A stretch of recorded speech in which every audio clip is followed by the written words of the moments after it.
At 2:13 in the morning, the sound came again. It rose from nearly 4 miles below the surface of the Pacific. It was not a whale call. It was not shifting rock. It was not any machine listed in the research logs. The sound lasted 19 seconds, long enough to be recorded by every deep-sea microphone around Station Helios, long enough to make the speakers in the control room shake, long enough for 3 scientists to stop working and stare at each other in silence. Then the lights flickered. One camera feed went black.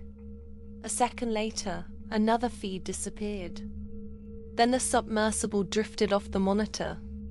It had been connected by cable. It had lights. It had backup systems. And it still vanished into the dark as if something below had pulled it away. When the cable was finally recovered, it was not snapped. It looked cut, cleanly, precisely, as if something deep under the sea had heard them listening and decided to answer. Station Helios sat alone in the middle of the ocean. It was a floating research platform built over one of the deepest trenches on Earth. The crew studied pressure, current, volcanic activity, and deep-sea life. For years, the station was known for routine work. Slow days, long nights, endless water in every direction. Nothing about it seemed dramatic. Nothing about it looked haunted. But beneath the station was a narrow fault line descending into black water so deep that sunlight had never touched it. The trench had no official name on public maps. Inside the station, the staff called it Echo Drop. That was because sound behaved strangely there. Simple sonar pulses returned warped. Metal groaned without reason. And sometimes, during the quietest hours of the night, the hydrophones picked up tones that no one could classify. Most were brief. Most were ignored, until the week one sound returned again and again, each time louder, each time closer. Before that week, life on Station Helios was predictable. There were 12 people on board. Marine biologists, engineers, data analysts, a medical officer, and one deep-sea mapping specialist named Nolan Reese. Nolan had spent 6 years studying underwater acoustic patterns. He was careful, quiet, the kind of man who trusted numbers more than instinct. If equipment failed, Nolan blamed corrosion. If sensors showed impossible readings, he checked calibration.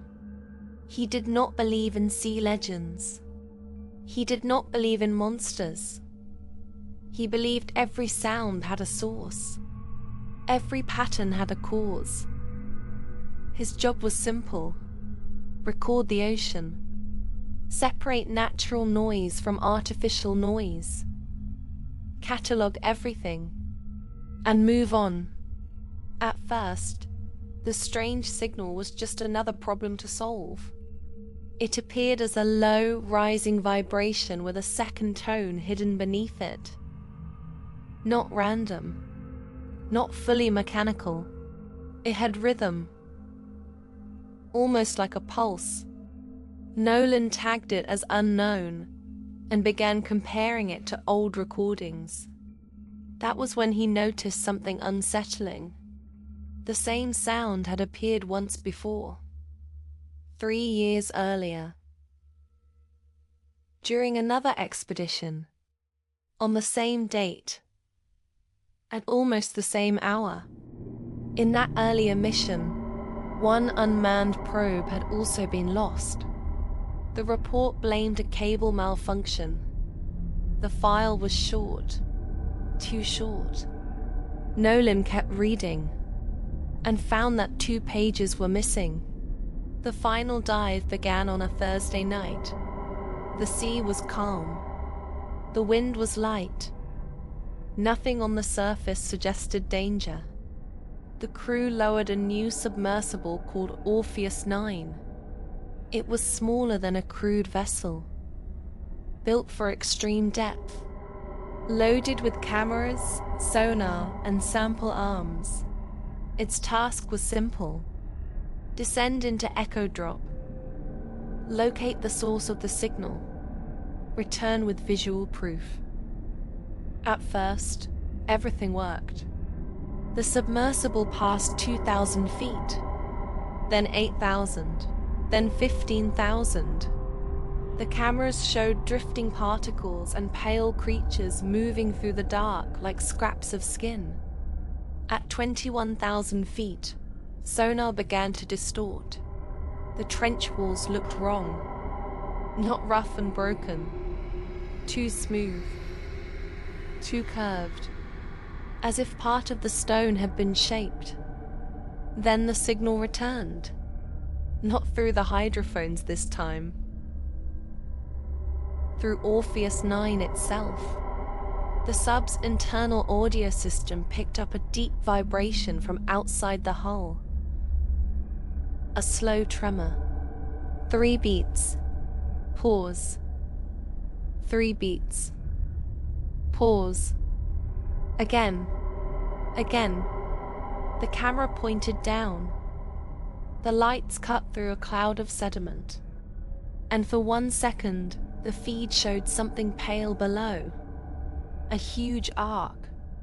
Not clearly an object. Not clearly an animal. Just a shape too large to understand. Then the image shook.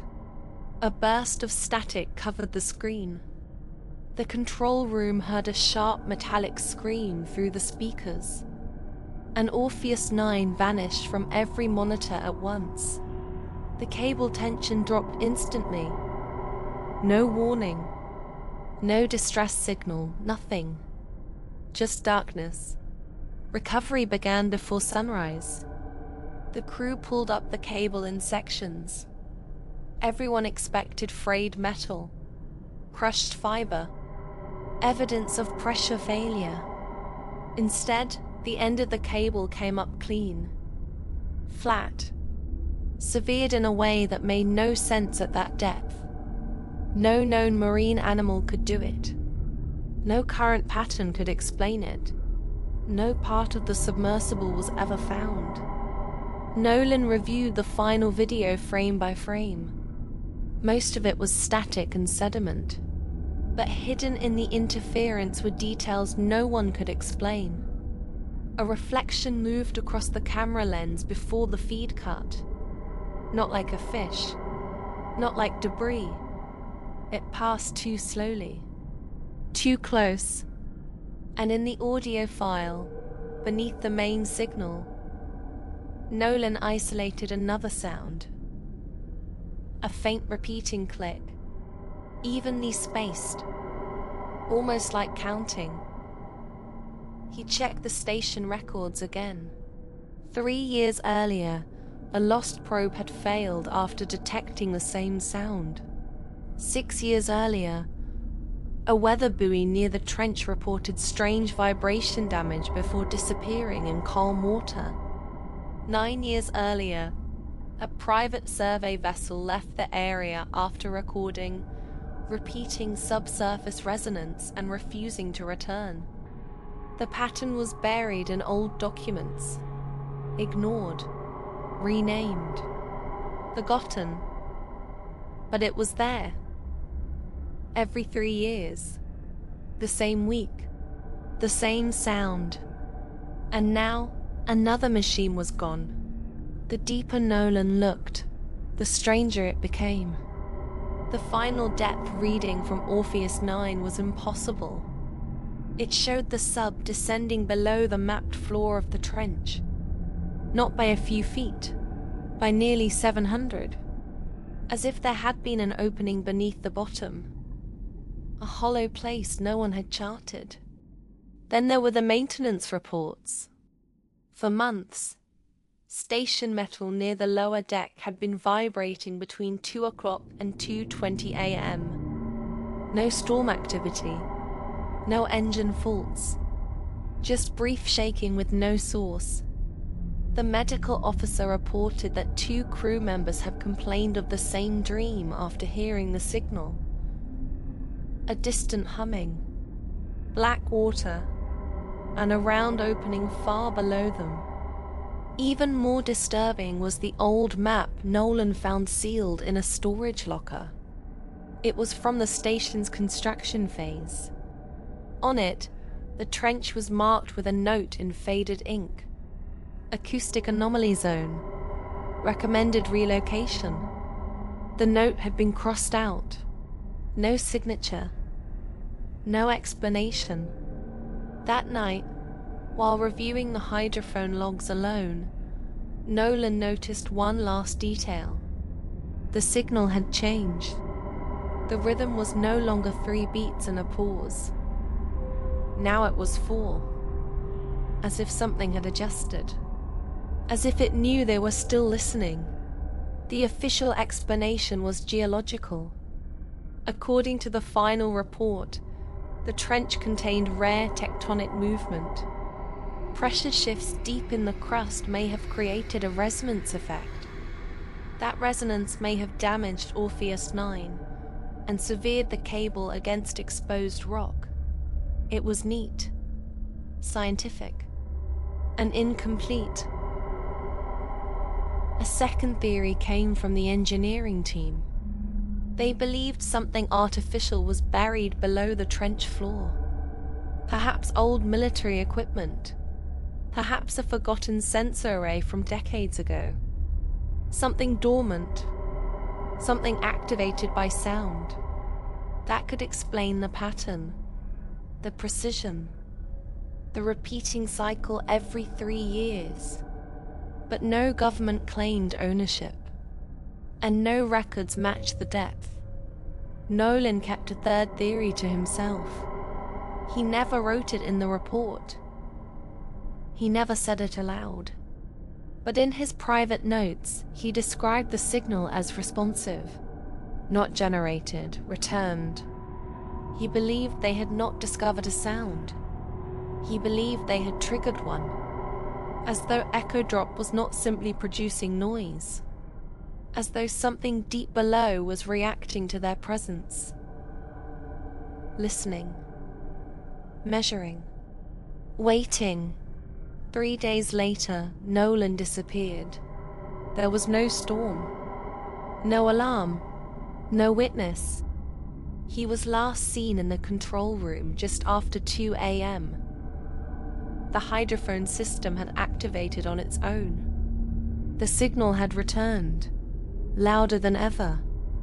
When the crew entered the room at 2:21, Nolan was gone. His chair had been knocked back. One headset lay on the floor, and on the main monitor was a frozen sonar image from below the trench. It showed a dark circular void beneath the map seabed. At its edge stood several pale vertical forms, too narrow to be rock columns, too still to be living creatures. The image corrupted before it could be saved.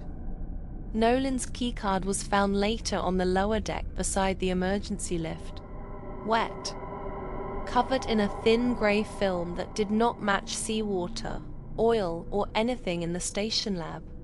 The next morning, Station Helios received orders to shut down. Within 2 weeks, the platform was abandoned. The public records were sealed. Echo drop was removed from internal maps. The remaining crew signed non-disclosure forms and went home. No one returned. But one final recording survived. A backup hydrophone stored off-site. It captured the signal on Nolan's last night. 19 seconds long. At first, it sounds like the same rising vibration. Then, near the end, another layer becomes clear. A pattern hidden beneath the sound. Slow, even, Deliberate. 4 beats. Pause. Then one final beat. So what was really beneath Echo Drop? A natural resonance from the deepest vault on Earth? A forgotten machine buried under the ocean floor? Or something else entirely? Something that heard them listening from the dark below? And if the sound truly changed after every disappearance, then maybe the most terrifying question is not what made it. Maybe the real question is this: was it trying to communicate? Or was it counting how many were left?